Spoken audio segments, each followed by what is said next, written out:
Welcome to my channel. Let's talk. Hello guys. Sige, magtabi ta. May nagtatanong sa akin kung saan ko daw nakilala si afam ko. Sige, turuan ko kayo ha. Makinig kayong mabuti. Nakilala ko siya sa cupid.com. At ito ang gawin nyo. Mag-fill up kayo doon ng profile nyo sa cupid.com. Tapos, i-fill up nyo ng mabuti. Alamin nyo talaga kung ano ang ideal man nyo sa isang afam. At saka, maraming question doon dapat nyong i-fill up talaga kasi mas more fill up, more afam interested to read your profile at gusto nila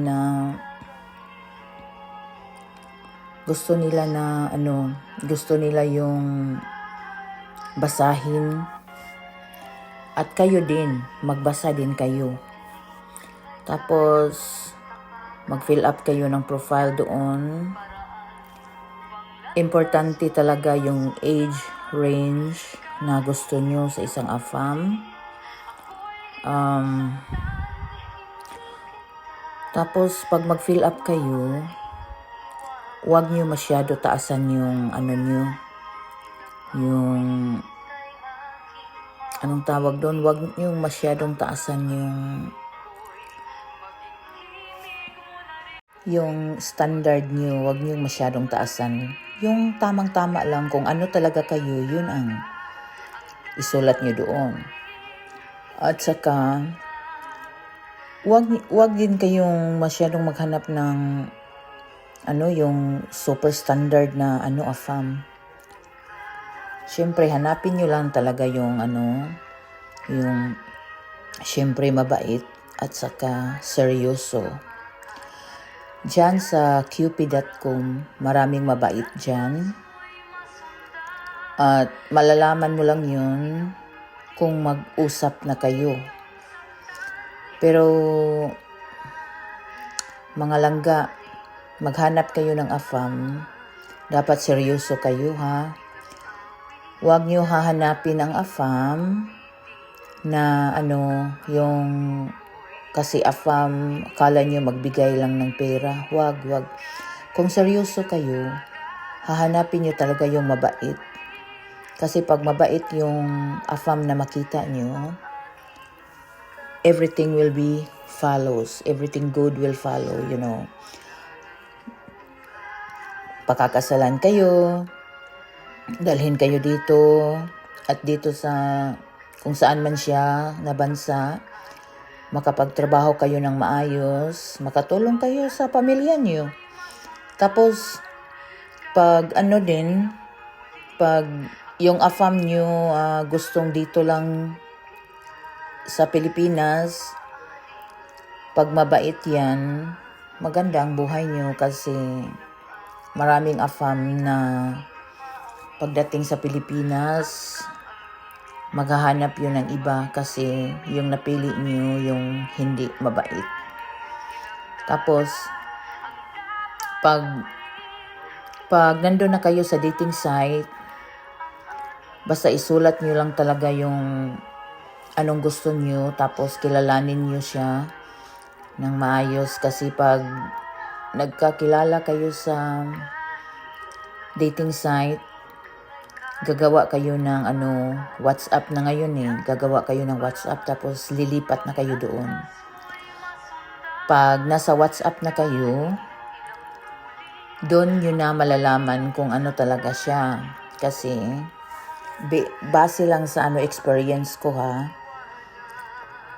ang afam ko, araw-araw kami mag-usap, may time May time kami kasi may trabaho siya noon. Ngayon retired na siya eh. May trabaho siya noon. Kahit anong busy ng AFAM nyo, tatawagan at tatawagan kayo, i-check kayo. Tapos, hindi ibig sabihin na yung AFAM nyo magbigay ng pera, I love na kayo, no? Kayo lang talaga ang makakaalam kung seryoso siya o hindi sa'yo. Pag may red flag na, di magbabay ka na sa kanya, tapos babalik ka na din sa dating site. Maghanap ka na ng iba. Pag feel nyo na hindi siya yung tipong gusto nyo, tapos may nakikita kayo na parang hindi maganda sa kanya, kasi mga lalabs, yung mga AFAM sa dating site, marami dyan na naghanap lang ng kaligayahan. Tapos, ang hinahanap natin yung seryoso, di ba? Marami dyan naghahanap lang ng kaligayahan, makakausap. Yung iba dyan, mga married yan. Tapos, yung iba dyan, walang planong puntahan ka. Yun ang alamin nyo. Kaya pag mag-usap na talaga kayo sa WhatsApp, aalamin nyo talaga para hindi masayang ang oras nyo. Malalaman, believe me, malalaman nyo kung ano talaga siya. Kung seryoso ba talaga o hindi. Yung AFAM na magbigay sa iyo ng time at saka palaging mag-check sa iyo, tapos hindi masyadong bastos, yan yung hahanapin nyo kasi yan ang seryoso. Serious yan.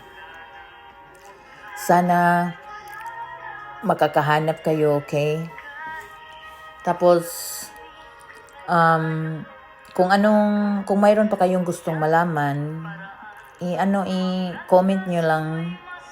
Tapos sasagutin ko kasi ang nagtanong lang sa akin dito kung saan ko daw nahanap si AFAM ko. Okay, sa cupid.com ko nahanap. Maraming mabait dyan kung i-fill up nyo lang ng mabuti. At saka alamin nyo, Diyos ko mo, hindi naman kayo masyadong bubu, gano'n. Malalaman nyo talaga kung ano at sino ang mabait at sino ang seryoso.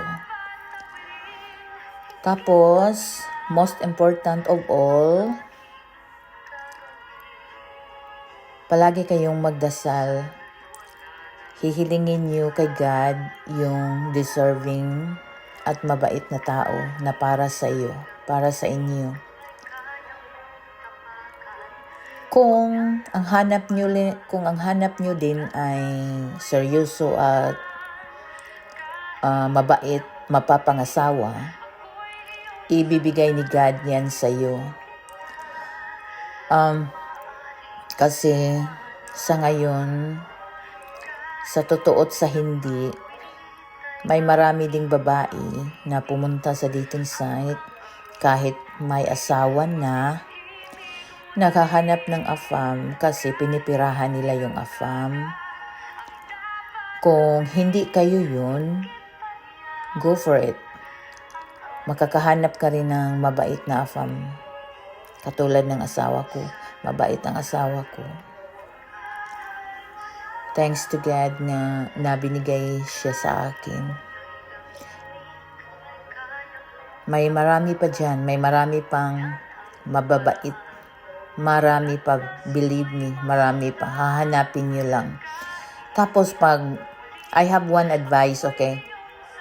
Pag maghanap kayo ng AFAM, wag kayong, ano ba yung pangalan nun na parang gusto mo nang makahanap agad? No, wag ganun.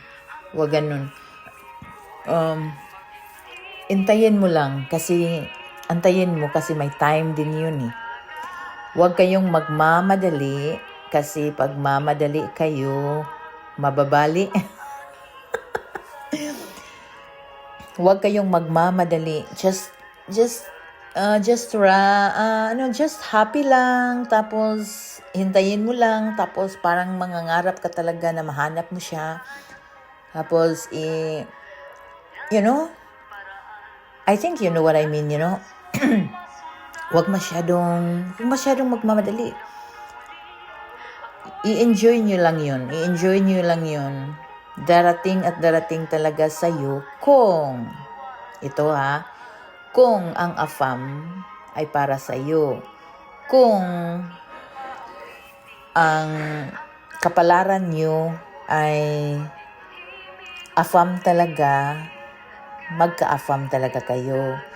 Kasi pag yung kapalaran nyo pala ay hindi pala AFAM, magka-AFAM kayo, tapos syempre there's so many ways God will make a way, you know. Pag yung kapalaran nyo ay pang-AFAM talaga, ibibigay yun sa inyo.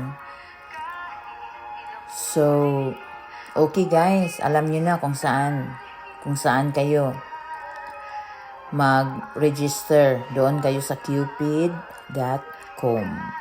Maraming mababait dyan. Marami talaga, believe me. Hahanapin nyo lang. Tapos, huwag kayong maghanap ng matanda kahit hindi nyo gusto. Kasi, mindset ngayon sa karamihan, sorry to say that, yung mga matatanda kasi mahilig magbigay ng pera, di ba? No, pag hanap nyo talaga yung gusto nyo makasama habang buhay, sundin nyo kung anong age ang gusto nyo. Huwag yung naririnig nyo sa iba.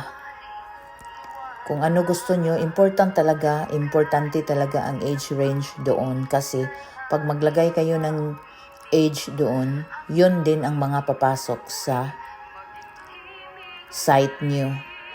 So ngayon, alam nyo na ha. Sige, itanong nyo lang sa akin kung ano pa. Kasi sasagutin ko lang kayo. Okay?